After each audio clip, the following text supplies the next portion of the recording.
प्याज के दाम ने रुला दिया महाराष्ट्र के किसानों को। महाराष्ट्र में प्याज अब किसानों को रुला रहे हैं। प्याज के सही दाम ना मिलने के कारण किसान परेशान हो रहे हैं। इसी कारण किसानों ने अब इसके विरोध में अपने खेतों को जलाना शुरू कर दिया है। इस तरह से उन्होंने सरकार के खिलाफ अपने रोष और विरोध का इजहार किया। आज किसानों की समस्याओं पर बात करते हुए एक किसान कृष्णा भगवान डोंगरे ने कहा, प्याज लगाने का अब तक खर्च मुझे करीब 1.25 लाख रुपए आ चुका है। इस प्याज को मार्केट में ले जाने के लिए करीब 30,000 रुपए का खर्च मुझे और आने वाला था। ऐसे में मेरे इस खर्च की वसूली भी नहीं होने वाली थी। आज की स्थिति देखी तो महाराष्ट्र के किसान को 2-2 रुपए प्रति किलो मिल रहा है, इसलिए मुझे प्याज जलाना पड़ रहा है। उन्होंने कहा, मैंने यहाँ पर 1.5 एकड़ में प्याज लगाया था।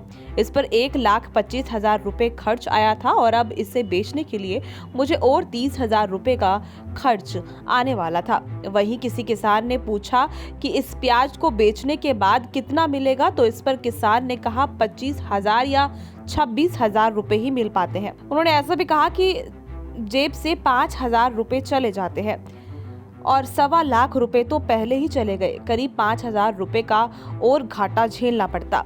ऐसे में प्याज की फसल को जलाना पड़ रहा है। साथ ही जब उनसे पूछा गया कि किसानों की मुश्किलों को लेकर सरकार से क्या कहना चाहेंगे, तो कृष्णा भगवान डोंगरे ने कहा, 15 दिन से महाराष्ट्र और महाराष्ट्र के बाहर लोगों को मालूम था कि उचित दाम नहीं मिलने पर किसान प्याज की फसल जलाने वाले हैं, लेकिन शासन की ओर से किसी का फोन नहीं आया, किसी ने सहानुभूति नहीं दिखाई।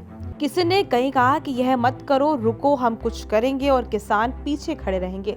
इस कारण प्याज जलाने का काम पूरा करना पड़ा। उन्होंने कहा, मैं केंद्र सरकार से यह निवेदन करना चाहता हूं कि मेरे प्याज तो जल चुके हैं, लेकिन महाराष्ट्र का किसान पूरी तरह से निराश हो चुका है। वह आत्मदाह करने पर मजबूर है। इसके लिए केंद्र सरकार को दीर्घकाल के लिए प्याज के निर्यात की इजाजत देनी चाहिए। उन्होंने कहा, महाराष्ट्र सरकार से मैं कुछ नहीं चाहता। महाराष्ट्र के सीएम को स्थिति के बारे में मालूम था और तो और किसानों ने अपने खून से लिखा हुआ पत्र डाला था। मैं सीएम साहब से कहना चाहता हूं कि मेरे जिस्म का पूरा खून निकालो, लेकिन किसानों की समस्याओं पर ध्यान दीजिए। Bureau report, MG media.